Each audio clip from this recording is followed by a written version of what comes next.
Eu estou chegando aqui de volta, agora sim, para conversar com o Altair.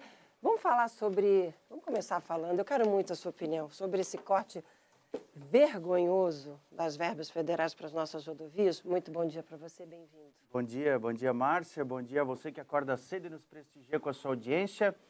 A explicação do ministro da Infraestrutura, Tarcísio de Freitas, ela torna ainda mais escandalosa a questão da retirada dos 40 milhões em recursos para obras de duplicação nas rodovias federais em Santa Catarina.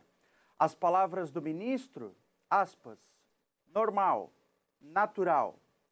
Ainda segundo o ministro Tarcísio de Freitas, tem dinheiro sobrando.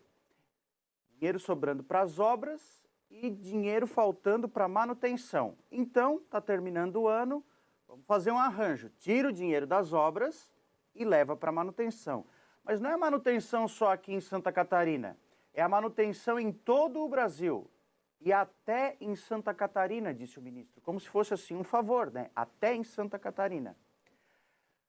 Tem essa questão de repartir os recursos, né? Então, algumas perguntas elas ficam no ar. Se está sobrando dinheiro, por que a obra não acelerou? Por que não foi mais rápido, né, o andamento dessas obras? É uma situação que escancara a falta de respeito do governo federal com Santa Catarina. E é importante dizer o seguinte, não é de hoje. Os governos Fernando Henrique Cardoso, Lula, Dilma, já vinham deixando de lado Santa Catarina. Aliás, se a gente voltar um pouquinho mais no tempo, desde a Constituição de 1988, quando foi criado o Pacto de Solidariedade entre os estados, aquela história de que os estados mais ricos ajudam os mais pobres, Santa Catarina vem ficando para trás. Tudo bem, é importante esse pacto, mas Santa Catarina também tem as suas necessidades. Tem que rever essa situação do que é um estado rico, o que é um estado pobre. Não dá para passar pano também. O governo Bolsonaro, ele não está, e aí se a gente puxar para o campo eleitoral, não está honrando os votos que recebeu aqui em Santa Catarina, que foi um dos estados que mais deu votos para o presidente Bolsonaro, vem aqui passear de moto, lota, carrega uma multidão, e a gente não vê essa cobrança, esse respaldo em relação aos votos e a contrapartida que oferece para Santa Catarina. E aí, só para a gente colocar isso, né, não é uma opinião apenas, é uma situação que está baseada em números. Vamos lembrar o que a gente falou na segunda-feira aqui, dados da Fiesc, dos 493 milhões de reais previstos para investimentos no orçamento da União, Santa Catarina recebeu menos da metade, 192 milhões. Então, assim, há um descaso do governo federal e há também, ao que parece, uma falta de sintonia das coisas. Por que foi colocado dinheiro estadual nessas obras?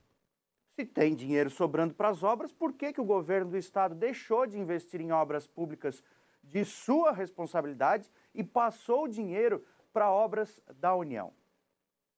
A nossa solidariedade a você, catarinense, que transita, que circula pelas BRs 470, BR 163 e também, principalmente, nosso sentimento de indignação em relação a esse ato vergonhoso do governo federal para com os catarinenses. E aí é o seguinte, né, gente? Vamos acordar, né? Boa. Senadores, deputados, por favor, levantem a voz, façam um tipo de cobrança mais incisiva. Porque esse negócio de pegar o celular e fazer selfie com o presidente, acho que já deu. Acho que já deu porque o cidadão, ele espera um pouquinho mais do que fotinho na rede social, de senador, de deputado. O cidadão, meu amigo, ele quer saber de resultado. Nossa, adorei, Altair, sem comentário. Só vou pedir para o... Ah, tá na tela. QR Code, estava o tempo todo QR Code enquanto o Alta estava falando? Ah, que bom. Olha só, gente, você está indignado assim como o Altair está, como eu estou? Aponta o celular para esse QR Code, pega a câmera do seu celular, aponta, assina, participa do abaixo-assinado. Vamos fazer o maior abaixo-assinado da história de Santa Catarina. E por que é importante assinar, Por favor. Márcia? Por favor. Desculpa te interromper. Não, por favor. É porque é o seguinte, tem gente que é só na pressão mesmo. Então, se esse abaixo-assinado for efetivamente o maior da história de Santa Catarina, eu não tenho dúvida nenhuma que antes de cortar 40 milhões, eles vão pensar duas vezes. Claro. Eles vão pensar duas vezes. Claro, até porque Então é por isso que tem que assinar. corta 40 milhões. O nosso senador Jorginho Melo disse que ficou satisfeito com a resposta. Eu fiquei indignada com essa fala dele. Está satisfeito com a resposta do ministro? Satisfeito a gente vai ficar quando a obra sair. As obras, né?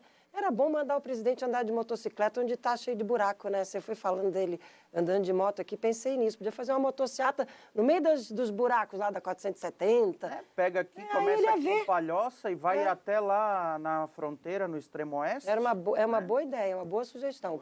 Vamos mudar de assunto, vamos continuar aqui no seu comentário, que você vai falar sobre essa verdadeira queda de braço que virou essa questão do lockdown entre o governo do Estado e deputados, né? Como é que ficou isso? Pois é, aquela questão de uma consulta prévia para um lockdown, uma queda de braço entre deputados que aprovaram um projeto de lei na Assembleia Legislativa lá no dia 6 de outubro, foi vetado pelo governo do Estado no dia 4 de novembro e agora esse veto vai ser apreciado em plenário. Foi aprovado ontem, né, que os deputados, na verdade, que o governo do Estado precisa ouvir, se eventualmente for decretar um fecha-tudo, primeiro os empresários, os patrões, os empregados, mas o que a gente espera é que não seja mais necessário esse tipo de medida, né?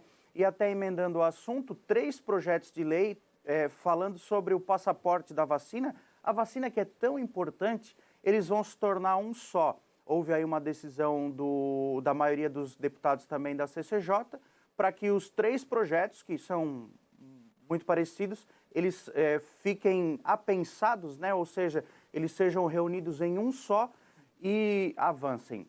A deputada Ana Campagnolo, que é a autora de um dos projetos, diz que o projeto dela é diferente, que é mais amplo, que proíbe, inclusive, de vacinação, mas houve aí uma maioria deliberando por juntar esses projetos que vão avançando aí na Assembleia Legislativa. Projeto com relação ao passaporte, para proibir o passaporte da vacinação. Proibir o passaporte da vacinação, né? Então, a vacinação é o caminho mais coerente e mais assertivo para a gente acabar com o coronavírus.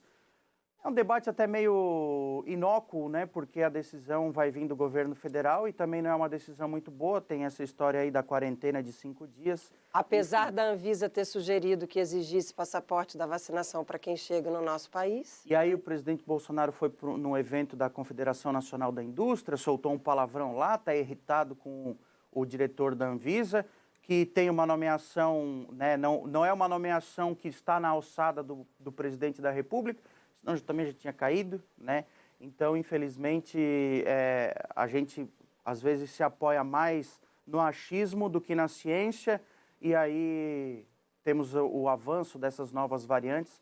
Vamos rezar e pedir a Deus que o Brasil não tenha mais uma onda, que essa 4ª onda não seja tão severa como está já acontecendo em outras partes do mundo. E, enquanto isso, vamos fazer a nossa parte, pelo menos por aqui, que é pedir que as pessoas tomem a vacina. A gente tem falado bastante sobre esse assunto aqui, porque aqui a gente não nega a ciência, né? A gente vai em cima do que a ciência diz. E a ciência diz que onde houve vacinação correta, o número de mortes caiu, o número de internações caiu, então a gente vai continuar pedindo para que as pessoas tomem a vacina, as 2 doses, se tiver que tomar as 2 doses, a dose da Janssen, se for a dose da Janssen, a dose de reforço, vacina boa, é vacina no braço. Para fechar rapidinho, ontem eu estava lá na Assembleia Legislativa e acompanhei a abertura do Congresso da UVESC, que é a União dos Vereadores, mais de 350 vereadores, quase 400 vereadores. O governador Carlos Moisés estava lá, fez uma fala muito importante, comentou que chegou a ser governador sem passar por todos os estágios, não foi vereador, não foi deputado, falou da importância dos vereadores. Foi um encontro muito bacana. Queria pedir para a nossa produção colocar na tela. Está aí, ó, a foto do governador junto com o Facchini, que é o diretor institucional da FECAM, que está, aliás, a FECAM, Federação Catarinense dos Municípios, está fazendo um trabalho bem bacana, incansável também no que fala com relação à vacina. E a Cici, que é a diretora executiva da FECAM, pediram ao governador que destinasse 1% do recurso do governo do Estado para assistência social. Tão importante isso, né? Educação tem dinheiro destinado, saúde tem dinheiro destinado, assistência social tem que ter dinheiro destinado, né? Sim. Fizeram esse manifesto ontem, agora vamos esperar para ver o que o governador vai responder. O governador assinou ali rapidinho, eu vi ali, foi um movimento bem rápido, o governador foi surpreendido com a proposta da FECAM, com o pedido da FECAM, mas enfim, a gente, claro, continua acompanhando, na expectativa de que tenha esse dinheiro para assistência social, 1% do recurso do governo do Estado para assistência social. A gente falou antes, né, de Santa Catarina ser um estado rico, né? E aí a gente sobe aqui para o Morro da Cruz, onde é a sede da NDTV, e aí observa aquela área invadida aqui em todo o envolto do Morro da Cruz. Casas numa situação muito precária, né? As pessoas que têm que aí morar do jeito que dá. E aí quando o cara está em casa ouve, porque Santa Catarina é um estado rico. Mas que estado rico é esse? Que essa né? riqueza não chegou aqui em casa. Onde é que está essa riqueza que não chegou aqui, né? E aí, só para complementar o que tu disseste, há 11 anos Santa Catarina não tinha um programa de habitação popular, né, que está sendo resgatado pelo governo. E, inclusive, em declarações anteriores, o governador Moisés afirmou que vai ter agora, nesse orçamento, para o ano que vem, uma fatia maior de dinheiro para a construção de casas populares. Então, assim, só que daí é aquela história. Poxa, passou 450 milhões de reais, quase R$500 bilhão para obras em rodovias federais. Beleza. Aí chega no final do ano, o ministro diz assim, não, tinha dinheiro sobrando, mas como estava sobrando, para não deixar passar para o ano que vem, a gente tirou daqui, botou para manutenção, ano que vem vira o ano, pega aquele dinheiro de novo, traz para a obra. Então, quer dizer, esse dinheiro não é da Márcia, do Altair ou do Moisés, é o dinheiro de todos nós, né? É o dinheiro público catarinense. Então, a má gestão também é um problema grave, né? Poxa, vamos usar melhor o dinheiro que temos, o dinheiro que pagamos de tantos impostos, né? Realmente é uma situação revoltante para quem trafega por essas estradas, por quem mora numa situação precária, por quem está cedo numa fila de unidade de saúde. É uma situação bem complicada, né? Essa falta do bom senso com o uso do dinheiro da coletividade. Super importante esse alerta. É com esse seu alerta que eu agradeço a sua participação de hoje. Ótimo dia para você. Na sexta você está de volta? Estamos de volta. Então tá bom. Vou te convidar para acompanhar a visita do presidente eleito Blasi, presidente do Tribunal de Justiça. Eu estive com ele, conversei com ele virtualmente semana passada. Ontem ele visitou aqui o nosso Grupo ND. Vamos ver imagens aí, olha, tá aí, ó. Ele esteve com o nosso presidente, Marcelo Corrêa Petrelli. Essa é a sala do nosso presidente aqui na TV. E tá aí, João Henrique Blasi, desembargador, atual vice-presidente do TJ, foi eleito semana passada, junto está o nosso diretor de conteúdo, o Luiz Meneguin. Estiveram juntos aqui ontem. Blasi assume o TJ a partir de 1º de fevereiro do ano que vem. Ontem, inclusive, conversei aqui também com o atual presidente do TJ, desembargador Ricardo Reisler. Bate-papo inteligente, Altair, bate-papo bom, porque ele pegou um período que eu vou te contar, né?